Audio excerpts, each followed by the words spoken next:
Assalamualaikum warahmatullahi wabarakatuh. Perkenalkan, nama saya Jaki Yondi Ariudin, NPM 22.379.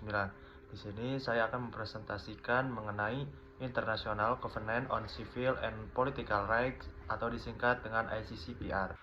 Kemudian di sini ada definisi mengenai ICCPR, yang mana ICCPR adalah perjanjian internasional yang mengatur perlindungan hak-hak sipil dan politik bagi individu di seluruh dunia. Perjanjian ini diadopsi oleh Majelis Umum PBB pada tahun 1966 dan mulai berlaku pada tahun 1976. ICCPR berfokus pada kebebasan dasar seperti hak untuk hidup, kebebasan berpendapat, kebebasan berkumpul, serta hak untuk memperoleh perlindungan hukum yang setara.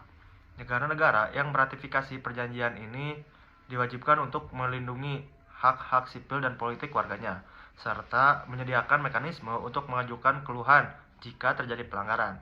Perjanjian ini juga mencakup ketentuan mengenai larangan penyiksaan, perlakuan tidak manusiawi, dan hukuman yang kejam. Lalu untuk selanjutnya ada sejarah mengenai ICCPR. Sejarah ICCPR bermula setelah Perang Dunia Kedua, ketika masyarakat internasional menyadari pentingnya perlindungan hak asasi manusia.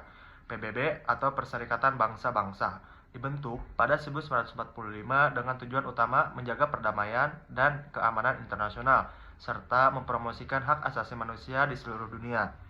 Pada tahun 1948, Deklarasi Universal Hak Asasi Manusia disahkan oleh Majelis Umum PBB sebagai langkah pertama untuk menjamin hak-hak dasar manusia. UDHR atau disingkat dengan UDHR, Universal Hak Asasi Manusia.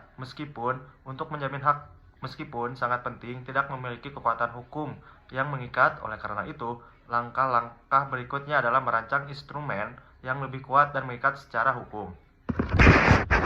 Proses untuk menuju terciptanya ICCPR dimulai pada tahun 1950-an saat PBB mulai menyusun dua perjanjian internasional untuk mengikat negara-negara anggota. Satu yang mengatur hak sipil dan politik, dan satu lagi yang mengatur hak ekonomi, sosial, dan budaya. Kedua perjanjian ini dirancang untuk bekerja bersama dengan tujuan memastikan pemenuhan hak-hak dasar bagi seluruh individu di dunia. Kemudian, ICCPR sendiri dirancang untuk melindungi hak-hak sipil dan politik, seperti kebebasan berbicara, hak untuk hidup, dan perlindungan terhadap diskriminasi.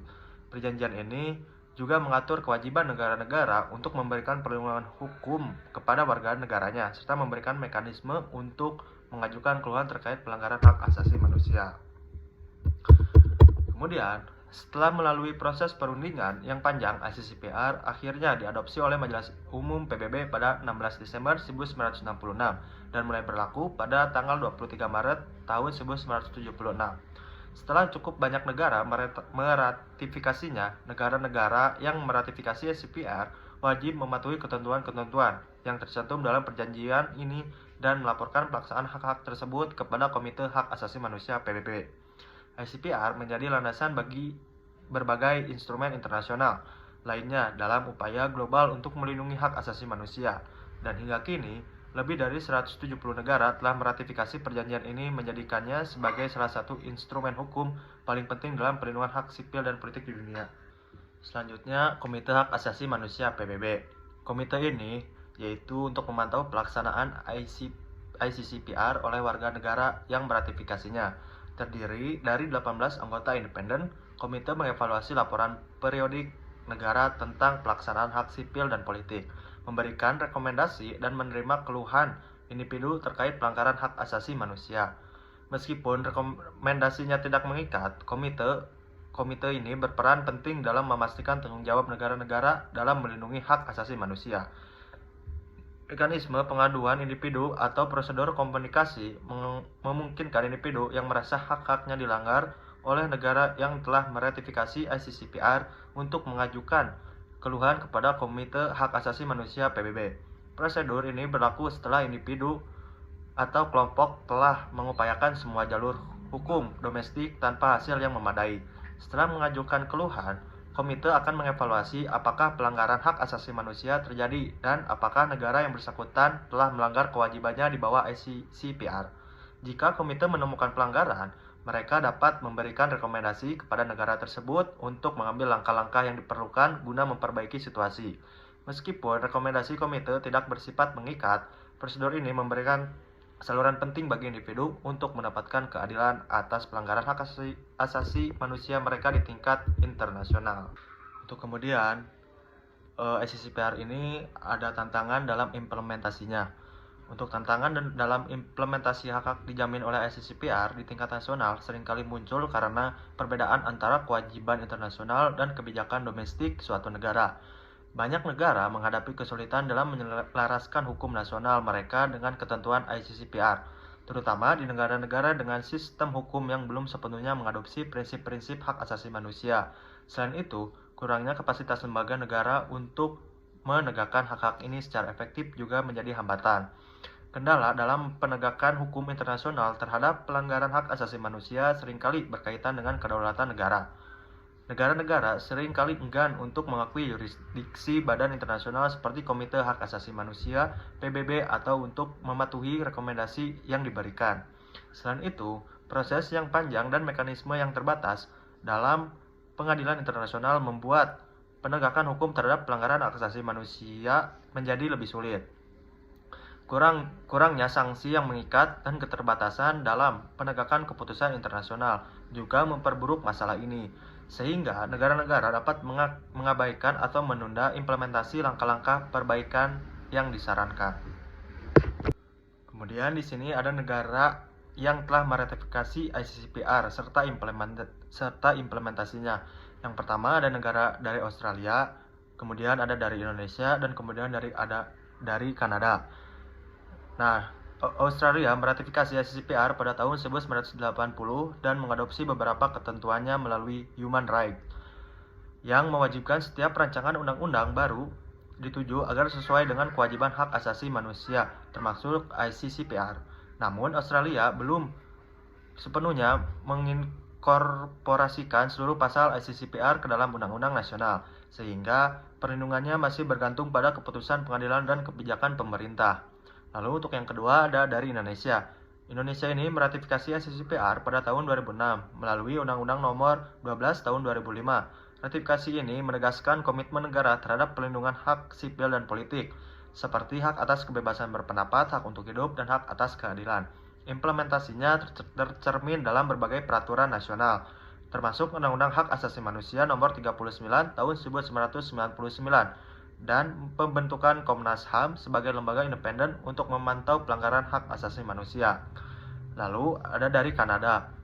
Kanada meratifikasi ICCPR pada tahun 1976, telah mengintegrasikan prinsip-prinsip perjanjian tersebut melalui Canadian Charter of Rights and Freedoms tahun 1982. Piagam ini memberikan perlindungan hukum yang kuat terhadap hak-hak sipil dan politik, seperti kebebasan berekspresi, kebebasan beragama, dan perlindungan dari diskriminasi.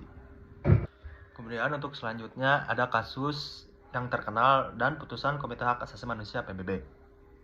Salah satu kasus terkenal yang diputuskan oleh Komite Hak Asasi Manusia PBB adalah Tonen v. Australia pada tahun 1994. Dalam kasus ini, Michael Tonen, seorang warga negara Australia, mengajukan keluhan karena hukum negara yang mengkriminalkan hubungan sesama jenis.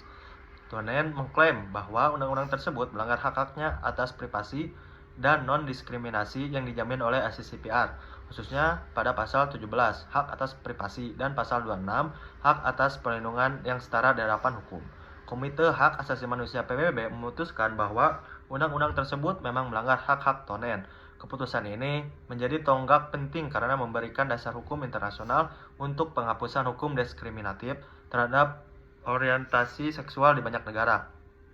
Keputusan ini juga memperkuat interpretasi bahwa hak atas privasi harus mencakup perlindungan terhadap orientasi seksual, memberikan dampak positif dalam memajukan kesetaraan dan hak asasi bagi komunitas LGBT secara global. Kemudian ada analisa terkait ICCPR. Analisa ini menunjukkan bahwa perjanjian ini merupakan salah satu tonggak terpenting dalam perkembangan hukum internasional di bidang hak asasi manusia. ICCPR menegaskan komitmen global terhadap perlindungan hak-hak sipil dan politik yang bersifat universal, seperti hak untuk hidup, kebebasan berpendapat, dan perlindungan dari diskriminasi. Dalam konteks hukum internasional, ICCPR berfungsi sebagai instrumen normatif yang mendorong negara-negara untuk menyesuaikan sistem hukum domestik mereka agar sejalan dengan prinsip-prinsip hak asasi manusia. Namun, dalam praktiknya, efektivitas SCCPR sangat bergantung pada komitmen politik dan kesiapan negara dalam menerapkannya secara konsisten. Banyak negara masih menghadapi kesenjangan antara ratifikasi dan implementasi, terutama karena faktor budaya, politik, serta lemahnya mekanisme penegakan hukum. Meskipun rekomendasi Komite Hak Asasi Manusia PBB tidak bersifat mengikat, pengaruh moral dan politik dari SCCPR tetap signifikan dalam mendorong reformasi kebijakan nasional dan memperkuat kesadaran global tentang pentingnya perlindungan hak-hak dasar manusia. Dengan demikian, SCCPR tidak hanya menjadi dasar hukum, tetapi juga simbol komitmen dunia terhadap keadilan, kebebasan, dan kesetaraan bagi seluruh umat manusia. Kemudian, untuk kesimpulan pada presentasi kali ini adalah SCCPR memiliki peran penting dalam menjamin perlindungan hak-hak sipil dan politik di seluruh dunia, seperti kebebasan berpendapat, hak untuk hidup, dan perlindungan dari diskriminasi. Melalui perjanjian ini, masyarakat internasional berkomitmen untuk menegakkan martabat manusia dan keadilan sosial. Namun, tantangan dalam pelaksanaannya masih besar, terutama karena perbedaan sistem hukum, kondisi politik, dan keterbatasan penegakan hukum di berbagai negara.